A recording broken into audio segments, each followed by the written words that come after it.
Welcome back to your channel. Before we begin our journey, we'd love to get to know our wonderful family around the world.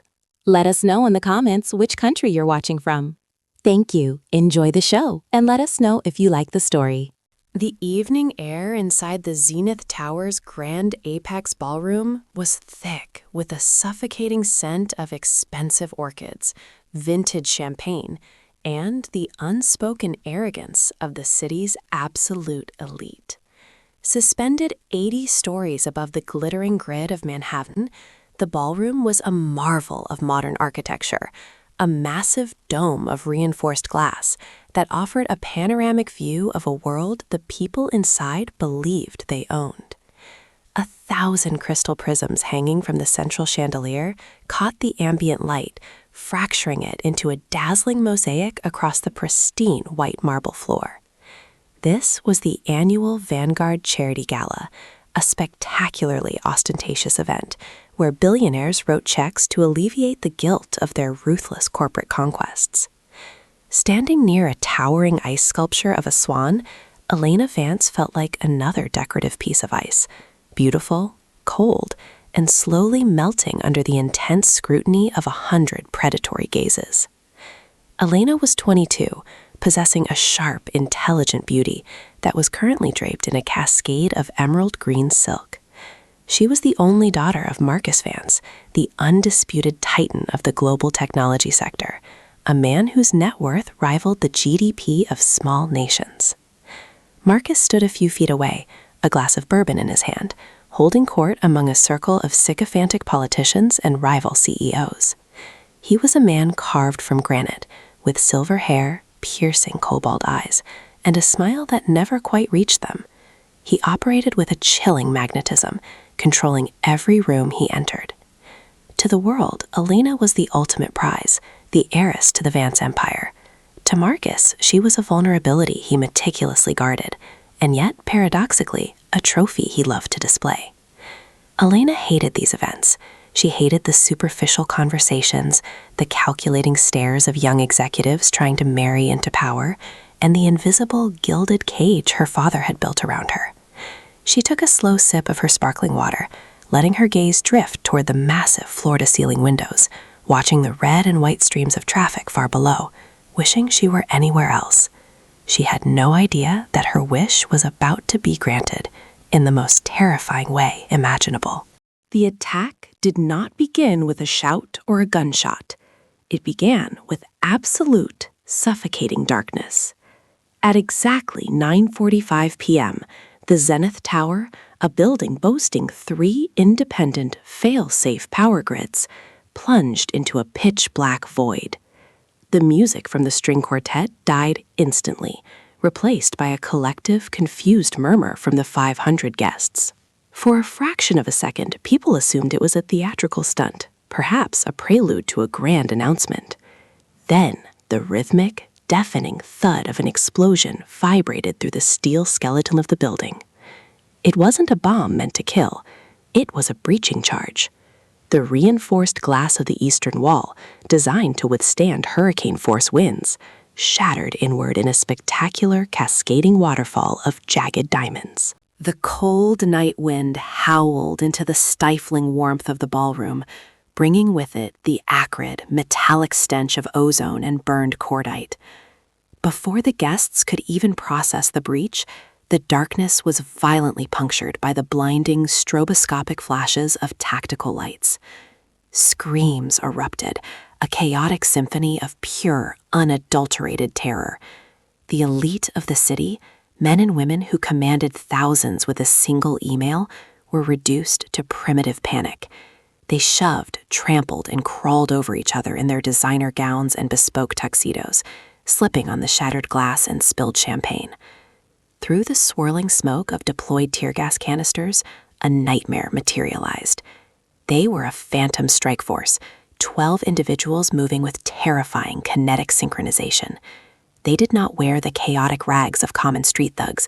They were clad in advanced, matte black tactical gear, their faces obscured by angular, featureless ballistic masks equipped with glowing green night vision optics. They looked less like a gang and more like an elite military death squad. They moved in perfect silence, communicating through subtle hand signals and the sheer, brutal efficiency of their actions. Marcus Vance's elite private security detail, highly trained ex-mercenaries, reacted within seconds. Weapons were drawn, but they were hopelessly outmatched by the attackers' overwhelming tactical superiority. The intruders didn't shoot to kill unless necessary. They fired non-lethal, high-velocity rubber kinetic rounds and deployed localized sonic emitters that dropped the bodyguards to their knees, clutching their bleeding ears in agony. The ballroom was a sensory hell of flashing lights, choking white smoke, and agonizing high-pitched frequencies. Elena stood frozen, her heart hammering against her ribs like a trapped bird. The world around her had dissolved into a surreal, slow-motion nightmare. She saw a man in a black mask vault over a shattered banquet table, his movements fluid and predatory. She felt a sudden, desperate grip on her arm. It was her father. Marcus's face, usually a mask of impenetrable calm, was contorted in genuine primal fear. "Elena, move!" he roared over the din, pulling her toward the kitchen service elevators. But the attackers had not come to rob the guests. They had not come to assassinate Marcus Vance. They had come for the crown jewel. 3 heavily armed figures descended from the ceiling, having rappelled down the elevator shafts, cutting off their escape route. Marcus thrust Elena behind him, pulling a compact, silver firearm from his tuxedo jacket. He didn't even get to raise it. A towering figure, the apparent leader of the strike team, stepped through the dispersing smoke. His mask was slightly different, adorned with a subtle dark crimson line down the center. He moved with a terrifying calm, walking through the chaos as if strolling through a park. The leader raised a modified, suppressed rifle and fired a single, precise shot. The round struck Marcus's wrist. The billionaire cried out, dropping the gun as blood bloomed against his white cuff. Before Marcus could recover, a heavy combat boot slammed into his chest, sending him crashing onto the marble floor. Elena screamed, lunging forward, but 2 pairs of iron-clad hands grabbed her from behind. She fought with everything she had, thrashing, kicking, and biting, her emerald dress tearing, her perfectly styled hair falling in a disheveled mess. But her captors were immovable. The leader stepped over Marcus's writhing form and looked down at the fallen titan. He reached up and pressed a button on the side of his mask. When he spoke, his voice was electronically synthesized, a deep, resonant mechanical growl that echoed over the screams of the remaining guests. "You took everything from us, Vance. Now we take your future. Watch the world you built burn." The leader turned, signaling his team. One of the men holding Elena pulled a heavy, dark canvas hood over her head, plunging her into a suffocating, terrifying darkness. The smell of the rough fabric and sweat filled her nostrils. She was lifted entirely off the ground, thrown over a heavily armored shoulder as easily as if she were a mannequin. Through the muffled fabric of the hood, she heard the terrifying sound of mechanical winches firing. She felt a sudden, stomach-churning sensation of weightlessness, the roar of the freezing wind tearing at her skin. They were jumping. The gang had rigged high-tension zip lines from the shattered window of the Zenith Tower to a neighboring under-construction skyscraper. Suspended 80 stories above the street, dangling over the abyss of the city, Elena Vance was spirited away into the night, vanishing like a ghost, while the elite of New York wept and bled on the marble floors behind her. Detective Elias Thorne hated high society crime scenes.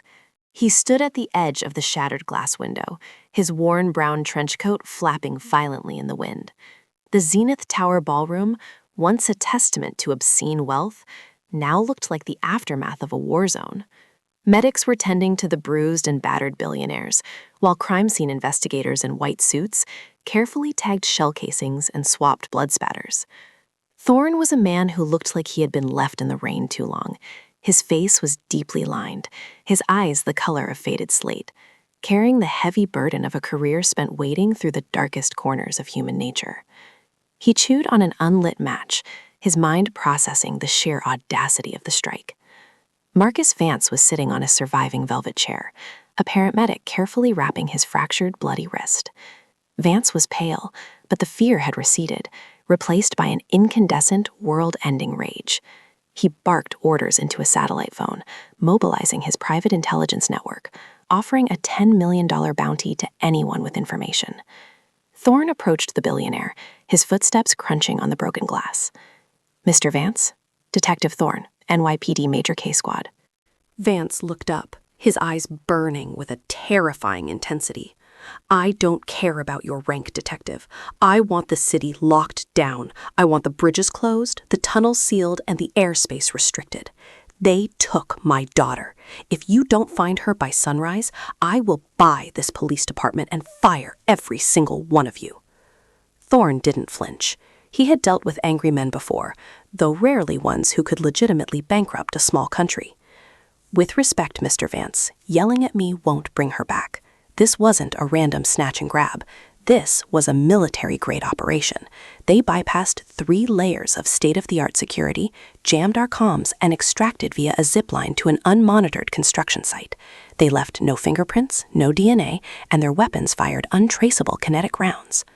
"Then what good are you?" Vance spat, wincing as the medic tightened the bandage. "I observe," Thorne said quietly, crouching down near the spot where Vance had been disarmed. He pointed to a tiny, almost microscopic smear of dark grease on the pristine white marble.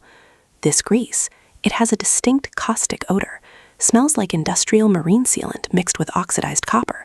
You only find that specific combination in one place in this city."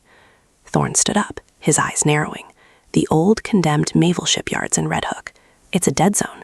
No cameras, no cops, just miles of rotting steel and empty warehouses." Thorne turned to his partner, a young, sharp-eyed detective named Ramirez. "Call the tactical teams. Tell them to cut their sirens and kill their lights. We're going to Brooklyn. And tell them to prepare for a war." Elena's world was a disorienting, terrifying blur of motion and sensory deprivation. After the agonizingly cold zipline ride, she had been shoved into the back of a van that smelled of stale cigarettes and engine oil. The vehicle drove erratically for what felt like hours, taking sharp turns that threw her violently against the metal walls. Her hands were bound behind her back with thick plastic zip ties that bit deep into her wrists, cutting off the circulation. She was trembling uncontrollably, not just from the cold, but from a profound existential terror. She had always known her father had enemies, corporate rivals, disgruntled ex-employees, but this level of coordinated, theatrical violence was beyond anything she had ever imagined. Finally, the van screeched to a halt. The rear doors were thrown open, and rough hands hauled her out. The air here was damp, heavy with the smell of salt water, decaying fish, and rusted iron. She could hear the distant, mournful cry of seagulls and the rhythmic lapping of dark water against concrete pilings. She was dragged across a cracked pavement, up a flight of echoing metal stairs, and thrust into a chair. Thick, rough ropes were tied around her waist and ankles, securing her tightly. For a long, agonizing moment, there was only silence, broken by the slow, deliberate pacing of heavy boots on a concrete floor. Then, the canvas hood was abruptly yanked from her head. Elena gasped, blinking against the sudden glare of a single, harsh, incandescent bulb hanging from a wire above her. As her vision cleared, she took in her surroundings. She was in a massive, cavernous warehouse. The walls were corrugated steel, rusted and peeling, and the floor was littered with old wooden crates and discarded machinery. Standing in front of her was the leader of the strike team. He had removed his tactical helmet and the featureless mask. Elena looked up, expecting to see a monster, a scarred psychopath. Instead, she saw a man in his late 30s, with sharp, intelligent features, short-cropped dark hair, and eyes that were a startling, piercing gray. He did not look crazy. He looked tired, carrying an ancient, unshakable sorrow. He pulled up a wooden crate and sat down opposite her, his posture relaxed but coiled, like a predator resting. "My name is Silas," he said. His natural voice was deep, rough, and devoid of the mechanical distortion from the gala. "I imagine you are very frightened, Elena. I won't insult your intelligence by telling you not to be, but I want you to know that physical harm is not my primary objective." Elena swallowed hard, trying to summon the aristocratic defiance she had been taught since birth. Do you have any idea what you've done? My father will hunt you to the ends of the earth. He will tear this city apart brick by brick to find me. Whatever ransom you want, it isn't worth your life." Silas let out a short, hollow laugh. It was a sound devoid of any humor. "Ransom? You think this is about money?" He leaned forward, the harsh light casting deep shadows across his face. "Your father has more money than God. Taking a few million from him would be like taking a drop from the ocean. No, Elena, this is about justice. It's about balance." Elena frowned, confusion piercing through her fear. "What are you talking about?" Silas reached into his tactical vest and pulled out a thick, battered manila folder. He tossed it onto the floor at Elena's feet. The folder fell open, spilling a cascade of photographs and documents. Elena strained her neck to look. They were pictures of a town, a small working-class community, but the pictures were horrifying. They showed children with pale, sickly faces in hospital beds. They showed rivers choked with a thick, neon yellow chemical sludge. They showed rows of gravestones. 6 years ago, Silas began, his voice dropping to a low, dangerous whisper. Marcus Vance needed a place to build his new, state-of-the-art microchip manufacturing plant. He found a small town in the Rust Belt. He bought the local government, bypassed the environmental regulations, and built his empire. But the plant generated a highly toxic byproduct.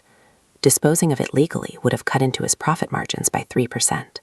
So, your father ordered his engineers to quietly dump it into the local water table. Elena stared at the photos, a cold dread pooling in her stomach. "No, my father is a philanthropist. He builds hospitals.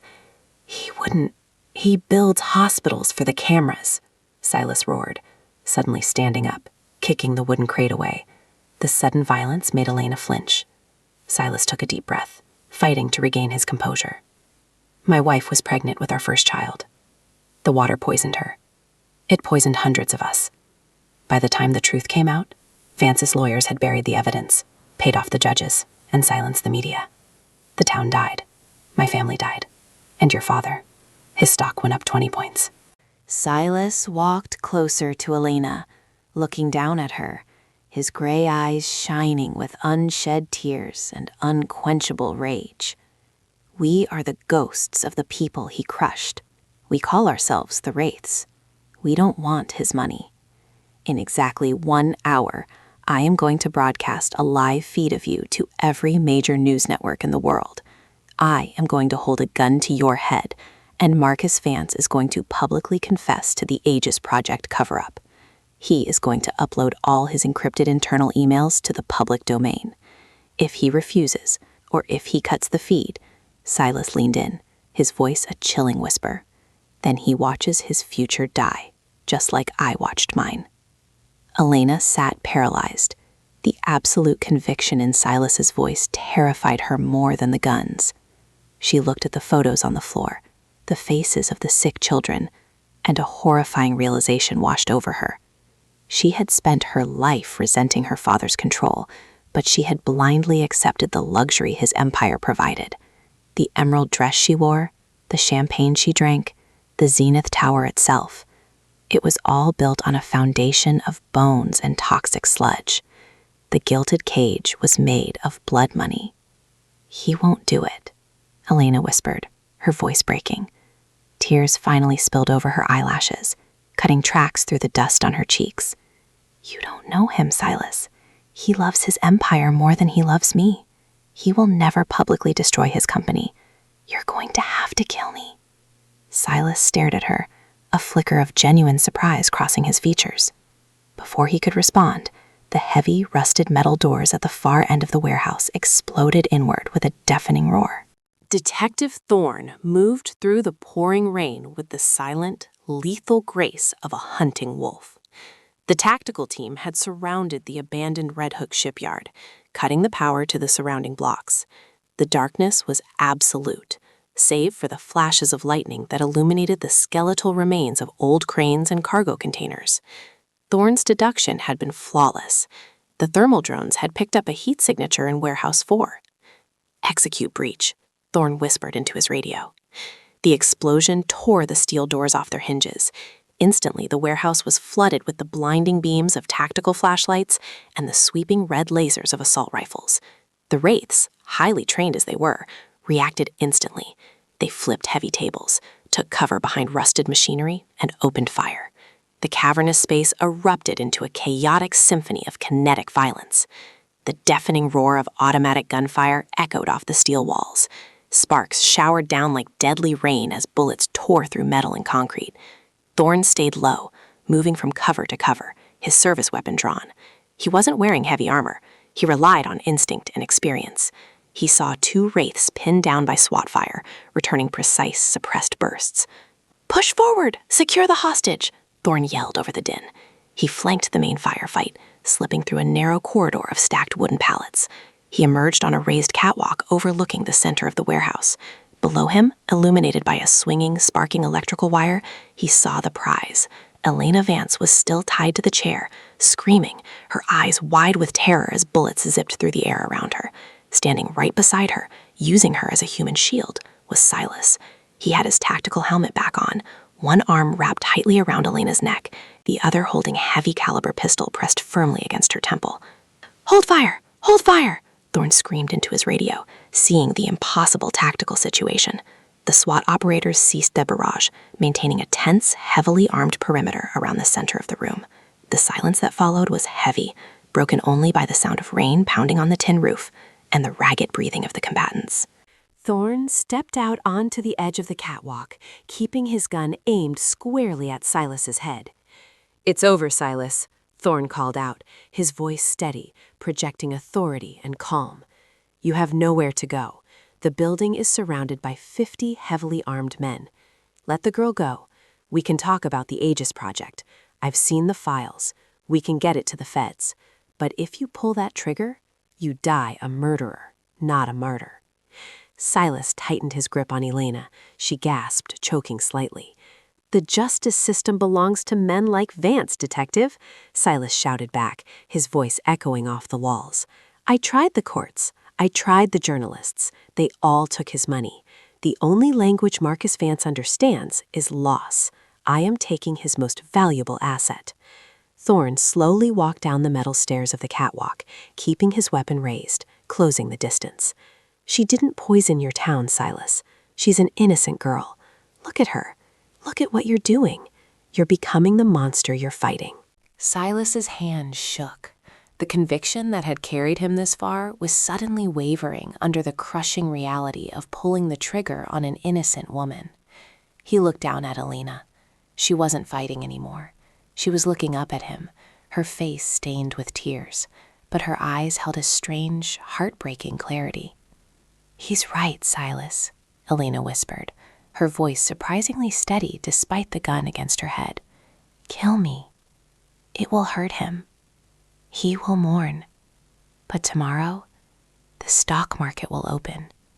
His board of directors will send flowers, and they will continue to dump poison into rivers. My death won't bring your wife back. It won't save the next town." She swallowed hard, locking eyes with the man who held her life in his hands. "But if I live, I own 20% of Vance Technologies. When I turn 25, I take a seat on the board. Let me live, Silas. Let me destroy him from the inside." Silas froze. The sheer, unexpected weight of her words pierced through his rage. He stared at Elena, searching her eyes for a lie, for a desperate plea to save her own life. But he only found a cold, inherited resolve, the same ruthless determination that belonged to her father, now turned against him. In that microscopic fraction of hesitation, Silas's grip loosened. The barrel of the pistol drifted an inch away from Elena's head. It was all Detective Thorne needed. Thorne didn't want to do it. He understood Silas's pain. He hated men like Marcus Vance. But he was a sworn officer of the law, and a hostage's life was in imminent danger. Thorne squeezed the trigger. The gunshot was deafening in the sudden quiet. The bullet struck Silas in the right shoulder, shattering his collarbone. The impact spun him around, the pistol flying from his grasp, clattering harmlessly into the darkness. Silas collapsed to the concrete floor, groaning in agony, clutching his bleeding shoulder. Instantly, SWAT operators swarmed at the center of the room. They kicked Silas's weapon away, pinning him to the ground and slapping heavy iron cuffs on his wrists. The remaining wraiths, seeing their leader fall, dropped their weapons and surrendered, raising their hands in defeat. Thorne holstered his weapon and rushed to Elena. He pulled a combat knife from his belt and quickly sliced through the thick ropes and zip ties binding her. Elena slumped forward, her muscles screaming in protest, but Thorne caught her, holding her steady. "You're safe now, Miss Vance," Thorne said softly, his gruff voice laced with genuine relief. "It's over." Elena didn't cry. She didn't collapse into hysterics. She slowly stood up, rubbing her bruised wrists, her ruined emerald dress clinging to her shivering frame. She looked past Thorne, down at Silas, who was being hauled to his feet by two heavily armored officers. Silas looked back at her, his gray eyes dull with pain and defeat. He had lost everything. Again. "Detective," Elena said, her voice eerily calm, possessing a chilling echo of her father's commanding tone. "Yes, Miss Vance? Before we leave," she pointed to the scattered manila folder on the floor, the horrifying photos of the poisoned town staring up at them. "I want those files. All of them. Put them in my car." Thorne looked at the files, then up at Elena. He saw the profound shift in her demeanor. The frightened, gilded bird that had been snatched from the Zenith Tower was gone. In her place stood a woman who had finally seen the bars of her cage and the blood on her father's hands. Thorne nodded slowly, a deep sense of respect and apprehension settling in his chest. "Yes, ma'am." Hours later, the sun began to rise over the Manhattan skyline, casting a cold, golden light over the city. Marcus Vance stood in the pristine, sterile lobby of the precinct, surrounded by lawyers and security guards. When Elena walked through the double doors, wrapped in a gray police blanket, Marcus rushed forward, his face a picture of overwhelming relief. "Elena, thank God," he cried, reaching out to embrace her. But Elena stopped. She stood perfectly still, letting his arms wrap around her, but she did not hug him back. Her arms remained at her sides.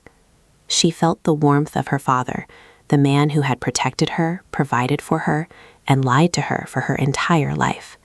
She smelled his expensive cologne, but underneath it, she could only smell the rusted iron, the salt water, and the phantom stench of toxic sludge. Marcus pulled back, sensing the unnatural stiffness in his daughter. He looked into her eyes, expecting to see the traumatized little girl he needed to comfort. Instead, he saw a stranger. He saw a cold, calculating intelligence that mirrored his own.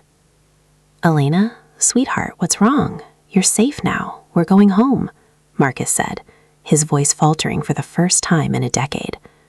Elena clutched the manila folder tightly beneath her blanket. She looked at the empire her father had built, the towering skyscrapers visible through the precinct windows, and she knew exactly what she had to do.